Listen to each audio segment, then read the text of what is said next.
Hi అండి. నమస్తే. Welcome to my channel ruby pay kitchen. ఈరోజు రెసిపీ క్యారెట్ పచ్చడి. ఇంట్లోనే ఈజీగా చాలా త్వరగా అయిపోతుంది. చాలా టేస్ట్ ఉంటుంది. దోసల్లోకైతే చాలా బావుంటుంది. దీనికోసం ఒక 200 గ్రామ్స్ వరకు క్యారెట్‌ని తీసుకొని అంటే మీడియం సైజ్ ఒక 4 తీసుకున్నాను. అలాగే 10 వరకు ఎండుమిరపకాయలు, ఒక టేబుల్ స్పూన్ నువ్వులు, ఒక టేబుల్ స్పూన్ ధనియాలు, ఒక టీ స్పూను మినపప్పు, ఒక టీ స్పూన్ జీలకర్ర, కొద్దిగా చింతపండు వేసుకోవాలి. అలాగే కొద్దిగా వెల్లుల్లిపాయలు కూడా తీసి పెట్టుకోండి. ఇప్పుడు ముందుగా నువ్వుల్ని వేసుకొని ఫ్రై చేసేసుకోండి. డ్రై రోస్ట్ చేసేసుకోండి. చిటపట మానే వరకు ఫ్రై చేయాలి. ఇవి ఫ్రై అయిపోయిన తర్వాత పక్కకు తీసేసుకోండి. ఇప్పుడు ఒక టేబుల్ స్పూన్ వరకు ఆయిల్ యాడ్ చేసుకొని అందులోకి మినపప్పు,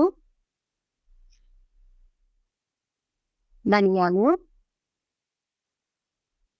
జీలకర్ర, అలాగే ఎండుమిరపకాయలు ఇవన్నీ వేసుకొని బాగా వేగేంత వరకు వేయించేసుకోండి. ఇవి ఆల్మోస్ట్ వేగిపోయిన తర్వాత లాస్ట్ మినిట్‌లో ఒక 7-8 వరకు వెల్లుల్లి రెమ్మలు వేసుకొని ఫ్రై చేసుకోండి. వెల్లుల్లి రెమ్మలు పేలుతాయి. జాగ్రత్తగా ఫ్రై చేయండి. ఫ్రై అయిపోయిన తర్వాత పక్కకు తీసేసుకొని ఇప్పుడు ఇంకొక టేబుల్ స్పూన్ వరకు ఆయిల్ యాడ్ చేసుకొని ఇందులో చిన్న ముక్కలుగా కట్ చేసి పెట్టుకున్న క్యారెట్‌ని వేసేసుకోండి.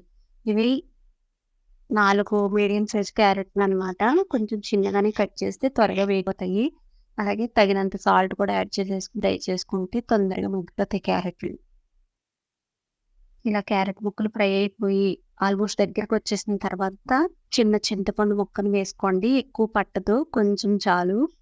క్యారెట్‌ని ఇలాగా మనం స్పూన్‌తో ఇలాగ కొంచెం చేస్తే రెండిటి కింద మెత్తగా అవుతుందనమాట. ఇలా మెత్తగా వరకు ఫ్రై చేసుకోండి. ఇప్పుడు ముందుగా మిక్సీ జార్‌లోకి నువ్వుల్ని వేసుకొని మిక్సీ వేసుకున్న తర్వాత మనం వేయించుకున్న తాలింపు దినుసులన్నీ వేసేసుకొని మళ్ళీ వేయించుకోండి. వేయించుకుంటే మనకి మిక్సీకి పడుతుంది. అదంతా కూడా స్పూన్‌తో ఒకసారి తీసేసుకోండి మిక్సీ జార్‌ని అతుక్కున్నదంతా కూడా తీసేసుకొని ఇప్పుడు క్యారెట్ పీసెస్‌ని యాడ్ చేసుకోండి. యాడ్ చేసేసుకొని కొద్దిగా అంటే కొంచెం వాటర్ పడుతుందండి. ఎక్కువ పట్టదు. వేసుకొని ఇలాగా ఈ కన్సిస్టెన్సీలో మిక్సీకి వేసేసుకోండి. సాల్ట్ సరిపోకపోతే సాల్ట్ చూసుకొని సాల్ట్ వేసుకోండి. ఇప్పుడు తాలింపు పెట్టేసుకుందాం. ఒక టేబుల్ స్పూన్ ఆయిల్ వేసి కొంచెం చితక్కొట్టుకున్న 4 వెల్లుల్లి రెబ్బలు, ఒక ఎండుమిరపకాయని చిన్న ముక్కలుగా తుంచి వేసుకోండి.